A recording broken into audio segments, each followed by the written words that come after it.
Hi guys, this is Ratchet, and we are playing Criminal Case Traveling Time, Case 28, for whom the bell tolls. Let's launch up the tree and somebody is firing a cannonball onto us. Okay.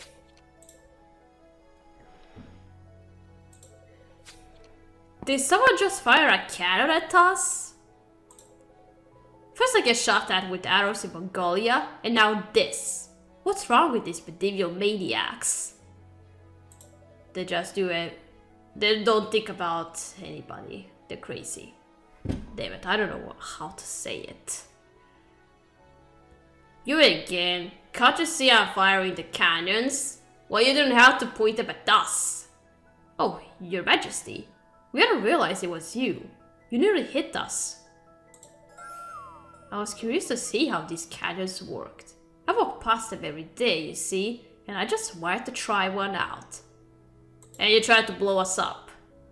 Don't let us stop you, Your Majesty. Just allow Katria and myself to leave. Come on, Katria, let's do another search of the crime scene. There won't be any cannonballs flying around.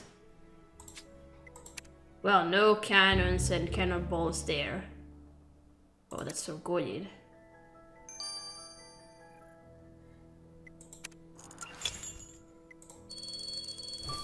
Alright, let's go back to the opera house.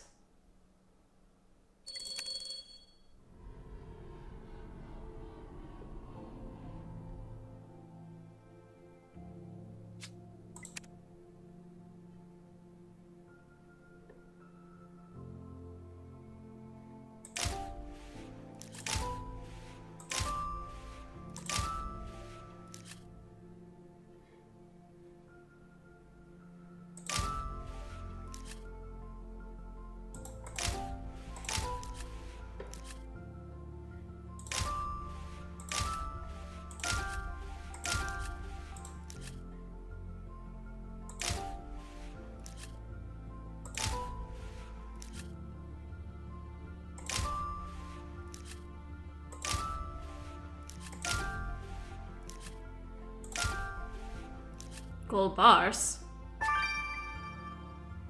Or some oldest of gold ingots. Broken necklace.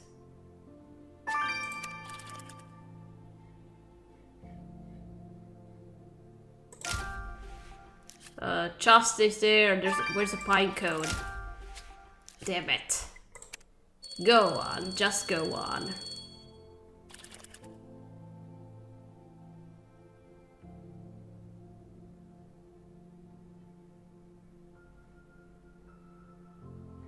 Where is it? Oh, there. Those gold ingots you found must be worth a fortune, Katrina. Who leaves something so valuable lying around? There's something engraved into these ingots. Let's toss them up and see what it says. Meanwhile, someone's locked that scroll pretty tight. I wonder what's written in there. And I agree, let's reassemble those metal pieces while we're at it. Let's get to work, Katrina. The sooner we solve this murder, the quicker we can rescue Princess Torgonin. Okay.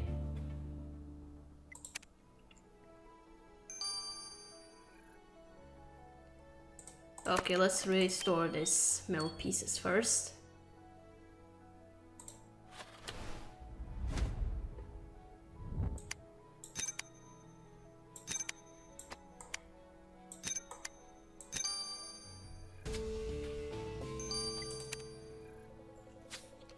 Look, Tria, that's a necklace of the silver tree in Karakorum.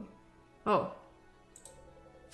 The only person in Zhangjiang would have a silver tree necklace is Princess Torgonin, which means she was on the crime scene. Well, that's obvious considering her captor was killed there. But she's been locked up the entire time. Could the princess have snuck out and murdered her captor in desperation? We better speak with her again. Well, would she be capable of that?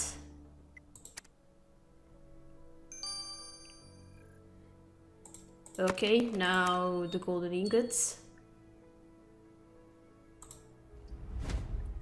And Chinese text, which I don't understand.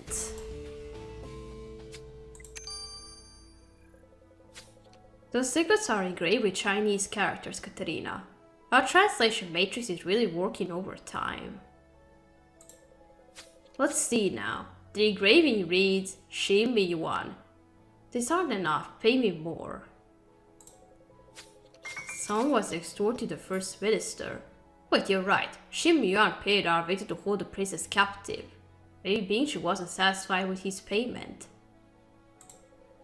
Were these egos meant for the victim, but he demanded more? We better talk to Xin Mi Yuan about this. Kidnapping doesn't cost free. Okay. Now let's unlock the scroll.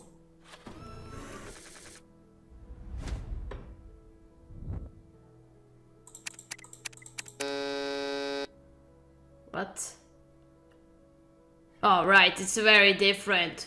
Just a small difference between them.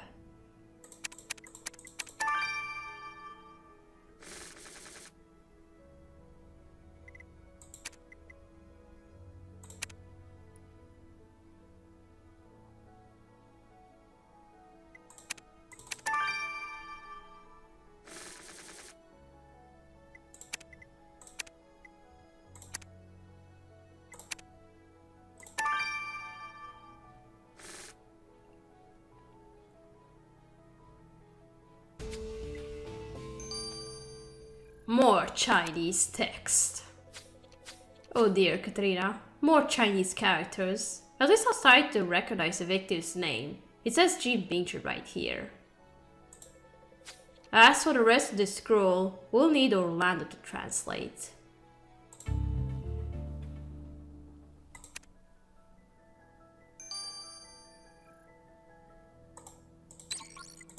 That's just what you'd expect when you go to China. Lots of text which you don't understand. State your business. It's us, remember? We're investigating the murder of Jin Bingchu. Right, you people. Very well, you may pass. Princess Urgonin, we found your necklace in the opera house where Jin Bingchu was killed. That ogre confiscated all my belongings, including that necklace. Looks like he broke it too. So you're saying you weren't on the crime scene yourself? How could I be? I've been locked up for days with nothing to eat but these horrid dried jujubes. That's not entirely true. You did escape custody for a short time. I was only free for a matter of minutes. Bingchu was a despicable man, and I'm glad someone killed him. But I had nothing to do with it. Seems like you're not going to be.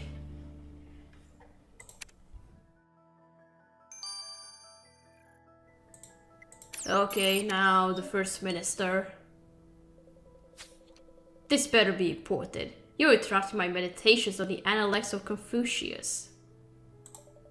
We found evidence that Jin Bingchu wasn't satisfied with what you'd paid him to hold Princess Urgonin captive after you'd arranged for her kidnapping. Ah, that man had no business asking for more money. I paid him everything I owed him. I counted it out twice with my abacus. But then Bingchu discovered his hostage was a princess. Once he realized Urgonin was the daughter of Ogedei Khan, he demanded I double his payment. And rather than pay him more, you decided to eliminate the problem? Of course not. I offered him one of my jujube fields instead. But apparently Bingchu was allergic. I tried reasoning with Bingchu, but I wasn't giving in to his demands. He was rewarded handsomely for what he did. It could be you, man. What's this scroll about? I'm getting the hang of this Chinese script, Katerina. Perhaps when Penelope returns, I can assist with her translating duties. I'm sure she'd appreciate that. But what can you tell us about that scroll? These are copies of Jin Bingchu's civil exams. Oh. Ah, right. Santiago Sanchez told us the victim had attained his status in society by passing those exams. Indeed. However, there are two versions here of his final exam. And when you compare the answers, one test is a significant improvement on the other. And I believe Senor Sanchez has reviewed these papers too. See here? Someone's written Binchu is a fraud in Spanish. A fraud? I wonder what Santiago Sanchez means by that. Only one person can explain this, Katerina, and that's Senor Sanchez himself. Okay.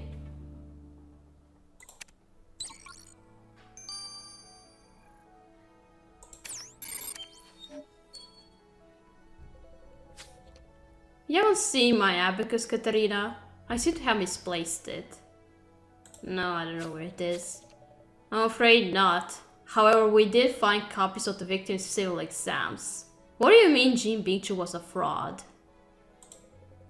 If you've seen his test, surely you understand. Jean Binchu cheated on his civil exam. Knew it. To keep the results of the exam impartial, participants' answers are copied by a scribe so that their handwriting cannot be recognized by the examiners. Binchu's original answers were so poor, it's obvious he had the scribe correct them in order to achieve a passing grade. Here I was recording his story in my book of exploits only to discover he was lying. Nobody takes me for a fool. Did you confront Binchu about it? Claro, of course. Confucius, this country's own philosopher, says to see the right and not to do it is cowardice. But he just lost, saying nobody will believe a foreigner like me. Cowardice. Despite his status in society, Katrina, Jean Binchu wasn't exactly a model citizen. Santiago Sanchez, a Spanish explorer, discovered the victim attained his esteemed position by cheating on the civil exams. Meanwhile, not only did Binchu agree to hold Princess Dorgogne hostage, he wanted more money from Shibuya after discovering his prisoner was Ogede Kanse's daughter. Jean Binchu has certainly ruffled some feathers, but who was pushed to the point of committing murder? If you want answers, Katerina, we're gonna need more clues. So let's do another sweep of the killer's getaway vehicle, Jean Binchu's riverboat. Okay.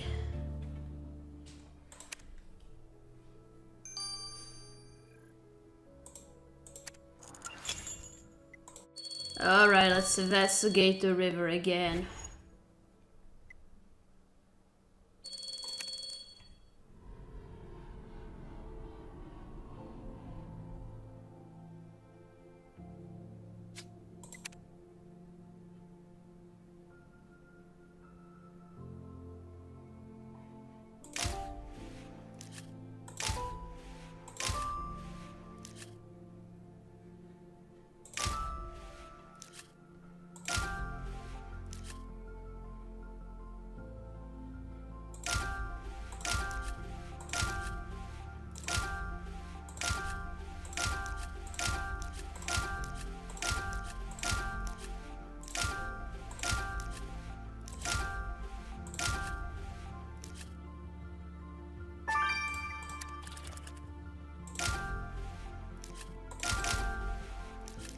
"13 seconds. Wow, that's a record for me.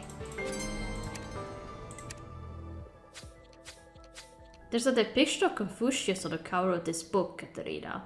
Could this be the killer's copy of the Analects? No doubt about it, the circle passage inside the book is identical to the thread we found in the victim's bag. Let's get a sample of those threads. They could bring us one step closer to solving this mystery. And you think the killer might have thrown something into the river, Katerina? Then let's roll up our sleeves and fish through that seaweed. Okay.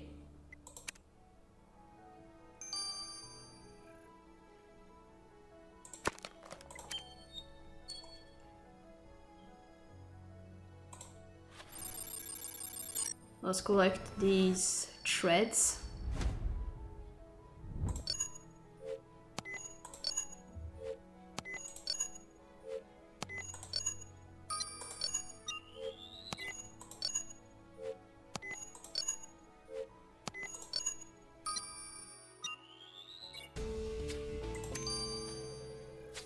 Let's rush these threads you collected off the killer's book to Theo, Katrina.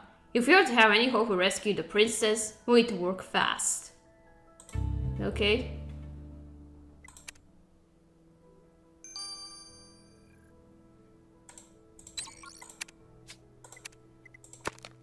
Okay, let's look through the seaweed.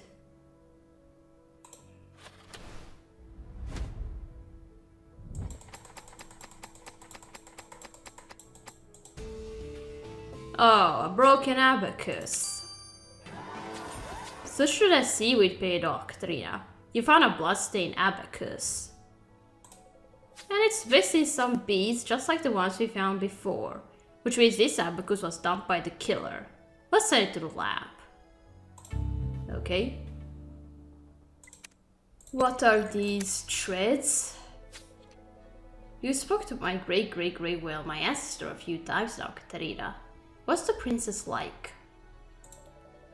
Well, she's a strong woman, Theo. I can see where your feisty side comes from. Meanwhile, have you made any progress with those threads Katarina found on the killer's book? I have. Those threads are from a piece of clothing, but not just any material. I noticed the threads had multicolored dye, suggests the material has a pattern. By laying the threads side by side under my microscope, a distinct fish pattern emerged which the killer is obviously wearing. Okay, I noticed that. A fish pattern should be easy to spot, Katrina. All you have to do now is reel our killer in.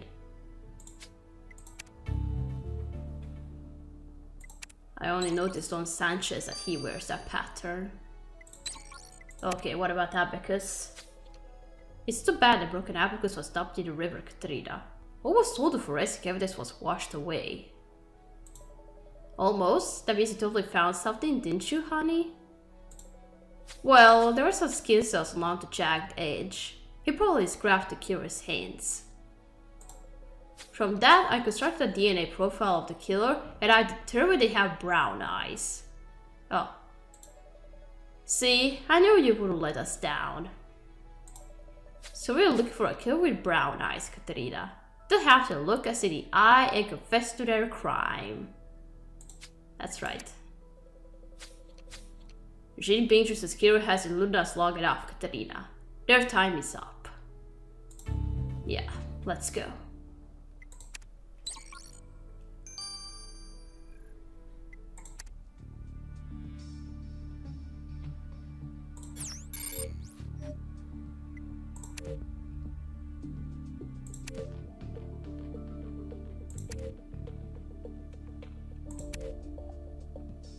Well, I always thought it was going to be him. I thought he had brown eyes, but he has blue.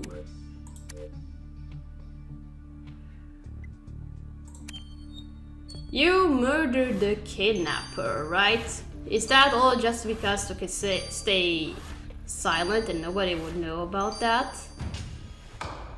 Well, something like that. Shi Miwan, you were the one who murdered Jin Bingchu. Nonsense! Jin Bingchu did a good job picking Princess Turquoise prisoner. I had no reason to kill him.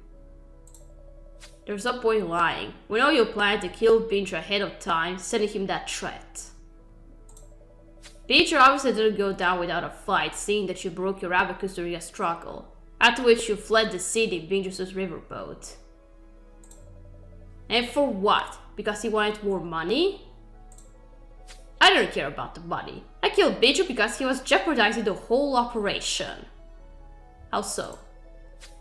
He was going to take the princess back to Mongolia. Oh. Take her back? Why would he do that? He was going to pretend that he rescued the princess, claiming a hefty reward from Ogide Khan. Ah, right. Which I obviously couldn't allow him to do, so I needed to eliminate him. I knew he was accustomed to visiting the opera, so I waited for him to arrive this morning, then attacked him with that bell. He might have hidden your plans from the Emperor, but I think it's time to let him in on your secret. Very well, but you're wasting your time. The Emperor always defers to my judgment. This won't be any different. We'll see what happens. What's this I hear, Shibuan? Not only did you orchestrate the kidnapping of Hokude-Kasa's daughter without my permission, but now I find out this murder business is your doing. Yes, Your Majesty. It's part of a ploy to destabilize the Mongolians. Well, we think might prove you as First Minister. But murdering one of our own citizens? How does that destabilize the Mongolians? You must trust me, Your Majesty. I assure you I have everything in hand. You have overstepped your authority this time. Guards, take him away. But, Your Majesty, since when do you make decisions for yourself? Please, you're making a mistake. I appreciate you bringing this to my attention, merchants. Shibuya will be punished to the full extent of my law.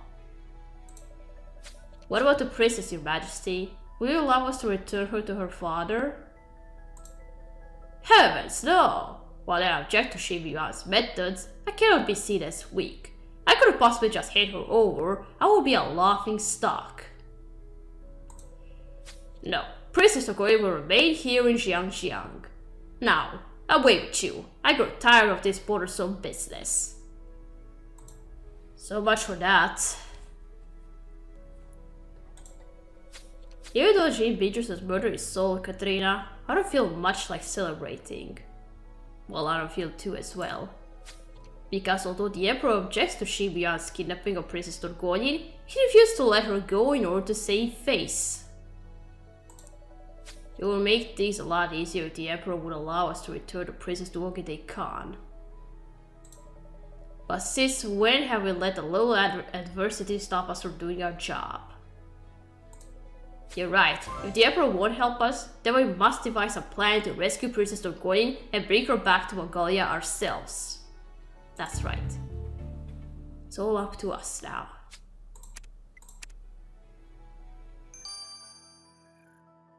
Alright, we're gonna stop here. We're gonna continue playing in the Art of War number 3. So, thank you for watching. I hope to leave a like to this video, and I'll see you again. Goodbye!